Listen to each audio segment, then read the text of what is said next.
So this is my review for House of Manson, which came out in 2014.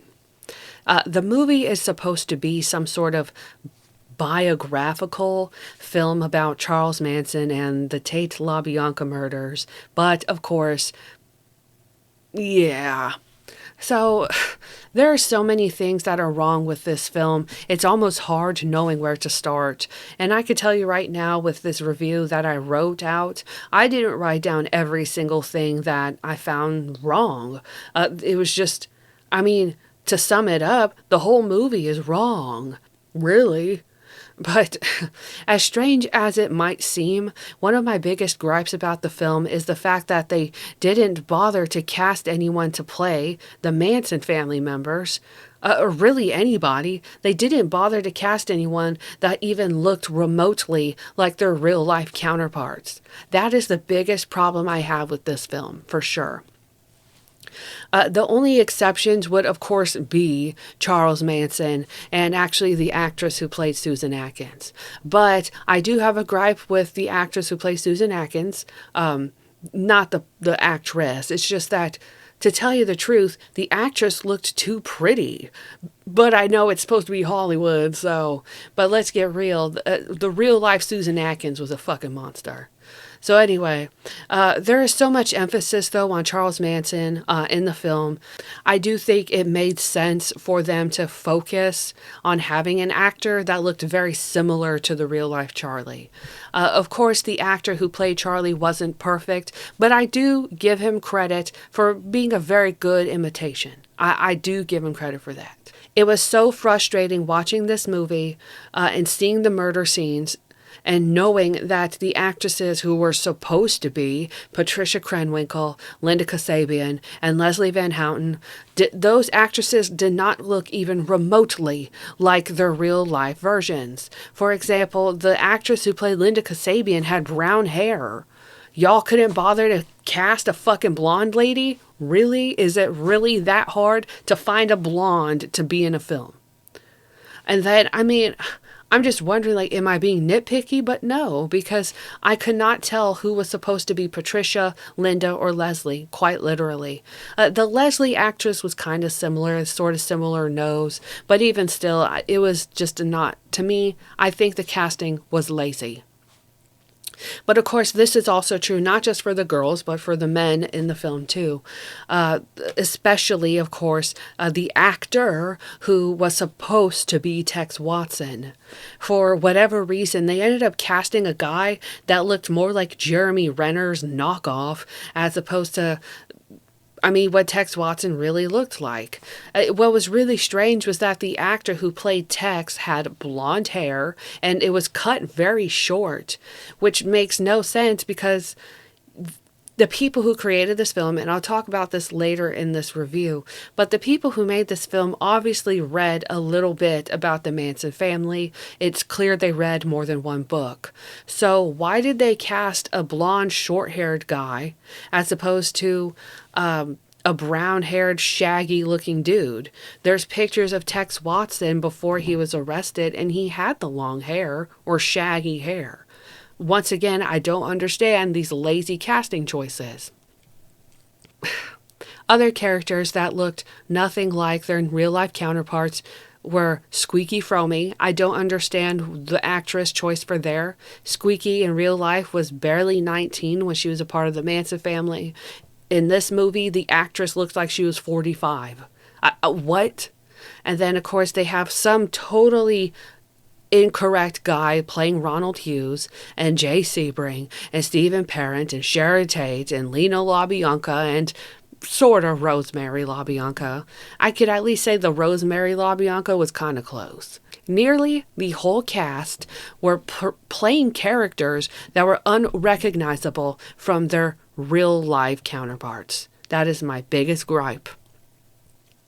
The movie, on top of that, was hard to watch, not because it was supposed to be talking about real-life events, but because, honestly, it was just executed so badly, the casting choice being one of those obvious points for me. The interrogation scene at the end with Susan Atkins was terrible, where there was supposedly a female detective questioning Susan in the movie. This was odd to me because having read through enough Manson literature and, of course, the court transcripts as much as I have, I do not recall a female cop in real life questioning the real life Susan Atkins, like what happens in this movie. Of course, for me, I'm just like, they're just making shit up. Oh, they made this up. For what? Just to have a random female cop? Come on. So there are scenes near the end of the movie, on top of that, where Charlie is being questioned by a lawyer who is supposed to be Ronald Hughes. This was so bad. So bad for many reasons. For some reason, the writers to this film made Ronald Hughes out to be some sort of long-time lawyer that had seen other cases. And this is not true. In fact, Ronald Hughes did end up representing Charles Manson for a small bit of time before he went on to represent Leslie Van Houten. Ronald Hughes's first trial ever was the Tate LaBianca case, of which he mysteriously died before it ended. And I just want to point this out. My biggest gripe to this is that Ronald Hughes in real life was balding, chubby, and had a long beard. He was literally called the hippie lawyer for a reason.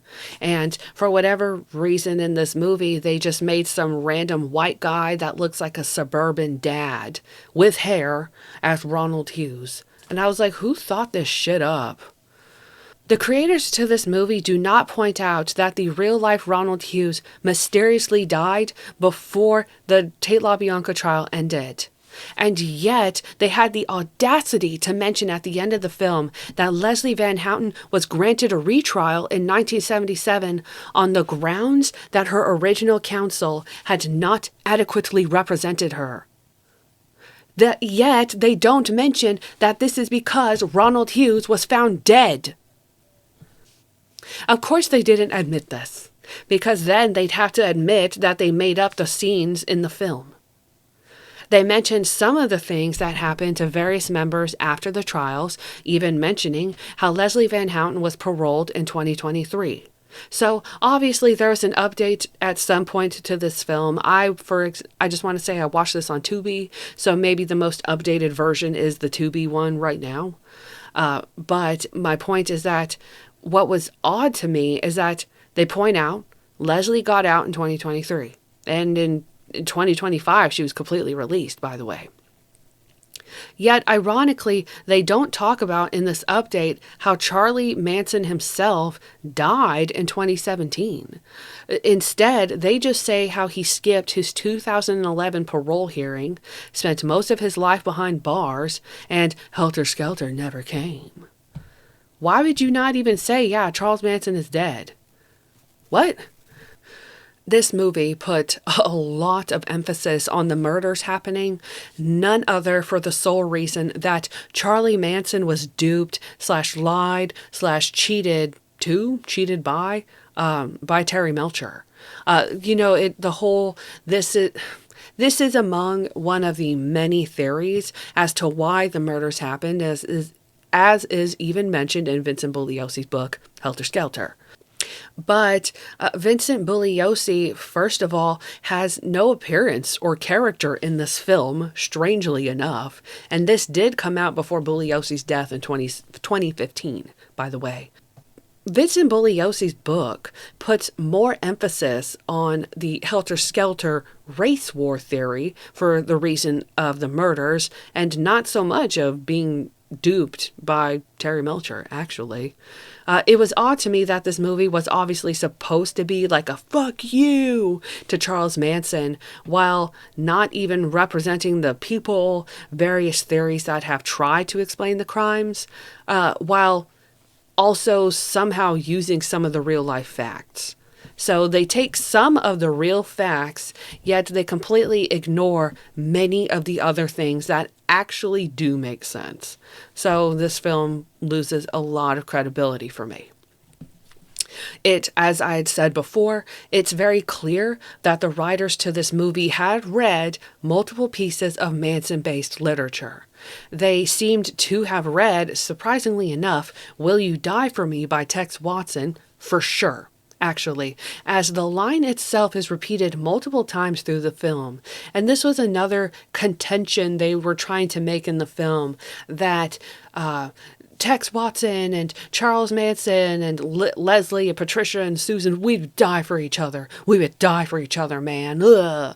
And it's like, that's not even mentioned by fucking Vincent Bugliosi. Like, y'all are putting more emphasis on shit that did not matter, as opposed to the things that did. The creators to this film made it seem like the Manson family went out to kill because they were brainwashed into obeying the every word from Charlie. The end scene in one end scene in the movie, one of the last ones, if not the final one, where Ronald Hughes, the character Ronald Hughes, yells at Charlie saying, "Those kids believed your every word and were deceived by you." And this seems to prove the idea that it was like a will you die for me thing. Like, no. In fact, I don't recall anywhere in Child of Satan, Child of God by Susan Atkins, anybody ever saying, "Will you die for me?" I might be wrong, but I don't remember that. Of course, this bothered me greatly, seeing this crap, as the film seems to act like Tex Watson, Patricia Krenwinkel, Susan Atkins, Leslie Van Houten, and even Linda Kasabian. They make it seem like all these people weren't culpable for their participation in the crimes of, over, 7 murdered people, technically 8. I know that Anthony DeMaria counts the baby that Sharon was pregnant with. This movie, for some strange reason, almost tries to make you feel bad for these convicted killers, or, as Linda Kasabian did, she chose immunity, which honestly, in my opinion, was smart. But they don't really say that in the film, by the way, that Linda Kasabian, anyway, what Linda really did. But my whole point is that, strangely enough, it's like you were almost made to almost feel bad for Tex Watson. Like, what? There's no way, you can't ever describe or explain to me a situation where Tex Watson is not culpable. He is the main one that killed the majority of those people. And almost nearly who he didn't kill, Patricia killed the rest. They paint this picture, though, that these people, Tex, Patricia, Leslie, and co., Susan, they try to make it seem like they're not the ones at fault, that it's only ever Charlie's fault. And this is a common theme that's been repeated by the convicted themselves in the decades since they've been convicted. Patricia Krenwinkel is one of those people, as seen in her small film Life After Manson, where she just blames Charlie for everything and acts like she wasn't at fault.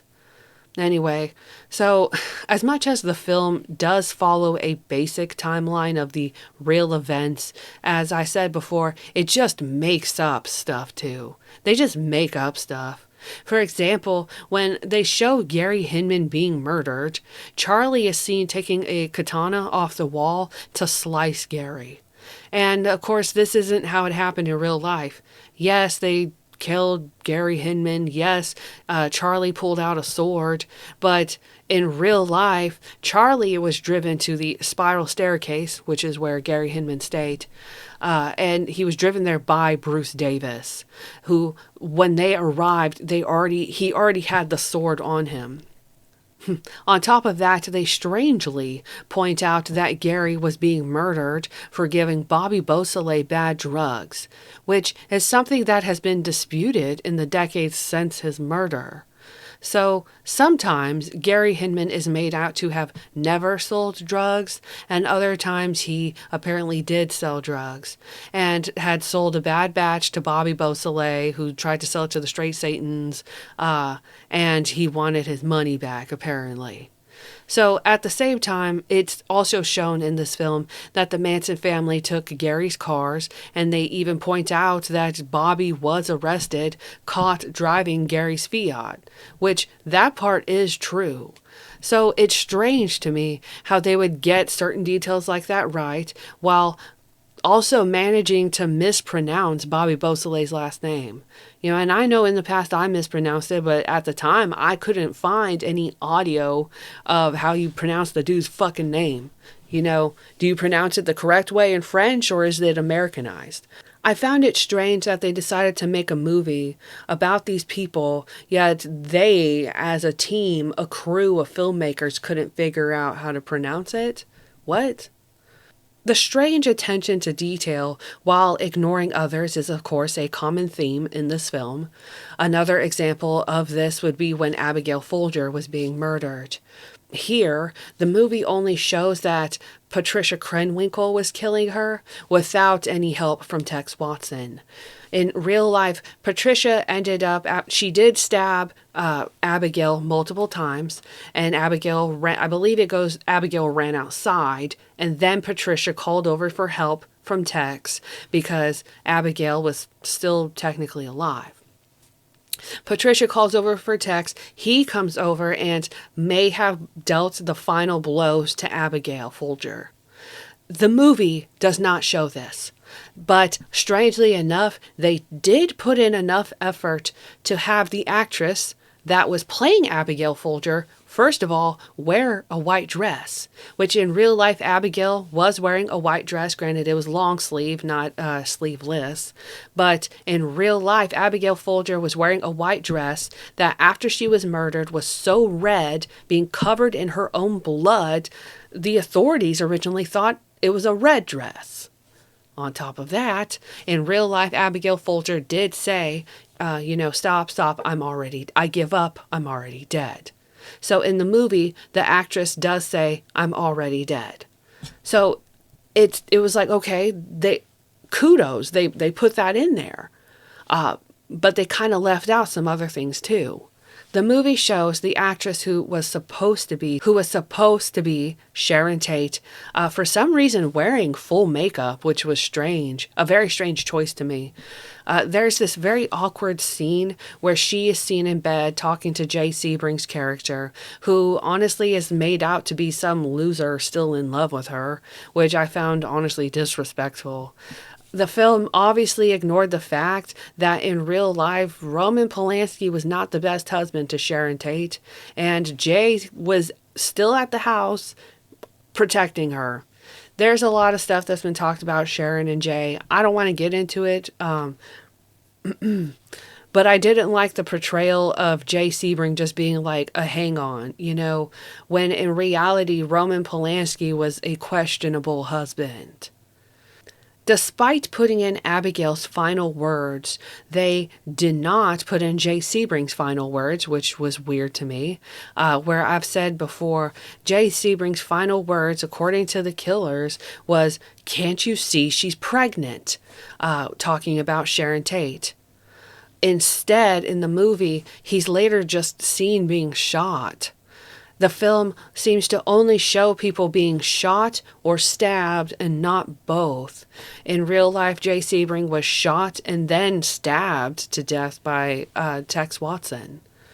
I don't recall them ever showing Susan Atkins stabbing Wojtek Frykowski in the legs, and I know that they didn't show Stephen Parent being stabbed either. They only show Stephen Parent being shot, which Stephen Parent had defensive wounds on his hands as he was sliced, I believe first. He was sliced by Tex Watson, who then afterwards shot him. I don't understand why they included some details, excluded others, and then made up other things entirely. If you read the actual documentation to this crime, even from various sources, there are details that are consistent no matter what. And there are so many details, you don't have to make up stuff about this. On top of that, of course, they couldn't pronounce Wojtek Frykowski's name properly, much in the same way they could not properly pronounce Bobby Beausoleil. strangely enough, as stated before, I do have to give credit to the actor that played Manson. Even though I don't really like the overall depiction of him, I still think that he did a very good job. It's very obvious the actor who played Charlie must have really listened to the album Lie by the actual Charles Manson, because the actor spoke with a similar cadence as you can hear in Manson's voice on the record, on the CD record, whatever, of Lie. At least I know in digital versions that are sold today, there are extra tracks, which at least one has an interview with Charlie Manson. And to me, it sounds like the actor in this movie pretty much imitated Charlie's voice on this record. So, even though I thought that the portrayal of Charlie in this was good, I found that much of the dialogue sucked. They made Charlie honestly seem like a cuck that didn't get a record deal, while they completely ignored various other parts to the real story. The movie doesn't mention anything about the Straight Satans, Danny DeCarlo, how Terry Melcher, Greg Jacobson, and Dennis Wilson would sleep with many of Charlie's women, including the minors. And this movie mentions nothing about Harold True. So, simply put, the whole story isn't depicted here. And truthfully, I know that telling the entire story is impossible for a single movie, but it appears to me that the director wanted to create a movie that told the full story, which was strange. For me, I just think that it would take a TV series to talk about the actual facts, the truth. This is a talking about Charles Manson is not a one video thing. It takes a series, obviously. In my opinion, I think that the movie would have benefited. The movie would have benefited from focusing more on the just 2 years before the murder. So 1967 to, really, 69 or 70, if you want to include the trial. Instead, they decided to make this, a biopic about Manson's early life. And in the context with the rest of the film, showing the small bits of Charlie's childhood did little for the movie other than just pad it out for time. The movie's about 1 hour, 45 minutes. So and it felt like that first 45 minutes was just making up stuff about his childhood. While, of course, ignoring the real things that happened. Much of the interesting points about Charles Manson's childhood weren't really talked about, if at all. And in fact, one of the reform schools, the Gabalt School for Boys, was made to look more like an expensive academy as opposed to a reformatory school. Overall, of course, obviously, I can't recommend this film to anyone. I honestly I can't even give this a slime. I feel like slimes are for fictional movies, and this is talking about real life events while also making up shit. So I gave this half a star on Letterboxd, which is the lowest you can go on that website. For me, this is not even worth watching, even if you are a person deep in the Charles Manson rabbit hole. It's just a waste of time. Don't even do it.